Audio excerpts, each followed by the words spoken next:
Imagine a football match so shamelessly corrupt that it didn't just outrage the fans in the stadium. It forced television commentators to refuse to speak, drove local newspapers to print the match report in the actual crime section, and permanently broke the rules of the World Cup forever. This isn't a hypothetical conspiracy theory. This is the completely real, factually documented story of the infamous Disgrace of Gijón at the 1982 World Cup in Spain. To understand how this nightmare unfolded, you have to look at the massive underdog story that triggered it. Algeria entered the 1982 tournament as a tiny North African nation, making their first ever World Cup appearance. On the opening day of Group 2, they faced West Germany, the reigning European champions. The German manager was so arrogant before the game that he openly refused to show his players tactical videos of Algeria, claiming they would laugh at him, while one German player boasted he would play the match while casually chewing on a cigar. Instead, Algeria pulled off one of the greatest shocks in sports history, defeating West Germany 2-1. They became the first African team to ever defeat a European powerhouse at a World Cup. Algeria went on to beat Chile 3-2 in their final group match, solidifying a spectacular campaign. But back then, the tournament schedule featured a fatal flaw. Algeria played their final game a full day before West Germany and Austria played theirs.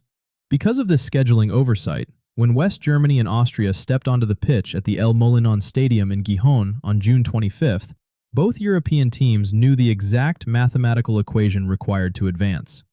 If Austria won or the game ended in a draw, West Germany was eliminated. If West Germany blew Austria out by 3 goals or more, Austria was eliminated. But if West Germany won by exactly 1 or 2 goals, a unique tiebreaker on goal difference would swing into effect. Both West Germany and Austria would qualify for the knockouts, and Algeria would be sent packing. The match began with high energy, and in the 10th minute, West German striker Horst Hrubesch met a cross and bundled the ball into the net. West Germany 1, Austria 0. And then, the football completely stopped. For the remaining 80 minutes of the match, both teams entered into a silent, unspoken, non-aggression pact. Neither side made a single serious attempt to attack, tackle, or score. The players literally walked around the pitch, passing the ball backwards and sideways in repetitive, agonizing circles inside their own halves.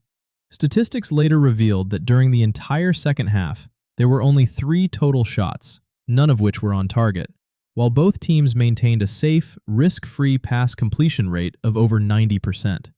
The stadium erupted into absolute fury.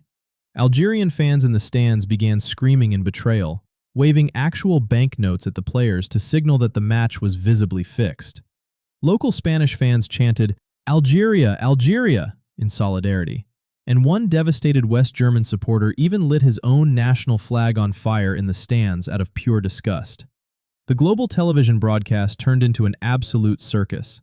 The West German commentator, Eberhard Staniek, grew so deeply embarrassed by the lack of sportsmanship that he completely refused to commentate on the match for long stretches of the second half. Meanwhile, across the border, the Austrian TV announcer, Robert Seeger, openly apologized to his audience on live television and explicitly told his viewers to turn off their TV sets in disgust. When the final whistle blew at 1-0, the local newspaper in Gijón printed the match review under their Police and Crime section with the headline, "40,000 spectators scammed." Algeria immediately launched a furious formal complaint to FIFA, demanding that both teams be disqualified for blatant match manipulation. But because no technical rules were broken on paper, FIFA ruled the result stood. Algeria was officially robbed and sent home. However, the global outrage was so severe that FIFA was deeply humiliated. To ensure this tactical collusion could never happen again, they permanently altered the blueprint of international football. From that day on, the rules were rewritten to mandate that the final 2 matches of every single group stage at the World Cup must kick off at the exact same time. Do you think this rule completely stopped match fixing, or do teams still find ways to play for safe results? Drop your thoughts below. Share this with a football fan, and follow for more.